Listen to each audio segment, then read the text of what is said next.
Service in Wilmington has issued a flash flood warning for central Montgomery County, northwestern Greene County, until 6:30 p.m.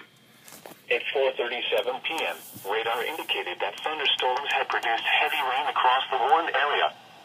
Heavy rain continues to fall with another inch possible. Runoff from this excessive rainfall will cause flash flooding to occur. Some locations that will experience flooding include Dayton, Kettering, Beaver Creek, Huber Heights, Fairborn, Trotwood, Vandalia, Englewood, Moraine, Oakwood, Northridge, Wright-Patterson Air Force Base, Riverside, Clayton, Brookville, Lebanon, Shiloh, Drexel, Fort McKinley, and Overlook Page Mono. Move to higher ground now.